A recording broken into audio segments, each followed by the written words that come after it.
Untuk aman ke perayaan Natal sama Tahun Baru Juru Operasi Lilin Musi 2024, Polres Prabu Muli ngelibat ke 500 personil gabungan yang bakal ditempatkan di 4 posko. Lapor, apel gelar pasukan. Polres Prabu Muli menggelar apel pasukan operasi Lilin Musi 2024 untuk mengamankan perayaan Natal sama Tahun Anyar. Diperkirakan bakal ada peningkatan lalu lintas yang melintas di kota Prabu Muli juru libur Natal sama Tahun Anyar ini.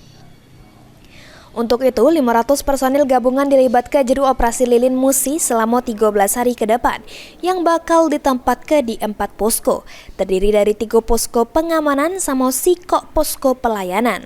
Selain itu, pengamanan untuk perayaan Natal juga sudah dijalankan dari 1 Desember kemarin di 15 gereja yang berada di kota Prabu Muli.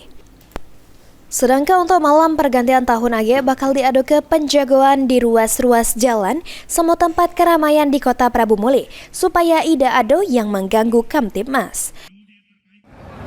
Apel gelar pasukan dalam rangka operasi Lilin 2024 mengamankan kegiatan Natal dan Tahun Baru tahun 2024 tahun 2025. Operasi akan berjalan selama 13 hari dimulai tanggal 21 Desember sampai tanggal 2 Desember 2025. Sasaran kegiatan adalah yang pertama terhadap masyarakat yang melaksanakan arus mudik dan arus balik. Tadi disampaikan oleh Pak Wali membacakan amanat Kapolri akan ada peningkatan arus. Tentunya kita di Prabu Muli juga akan mengantisipasi dengan mendirikan pos PAM dan posyan. Kita ada 3 pos PAM, satu di Jalan Tol, yang kedua di Tugu Nanas, yang ketiga di rumah makan siang malam, dan yang pos pelayanan ada satu di pasar.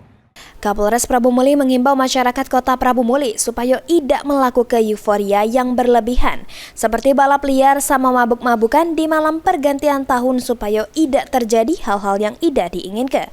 Anggi Perkasa, PAL TV.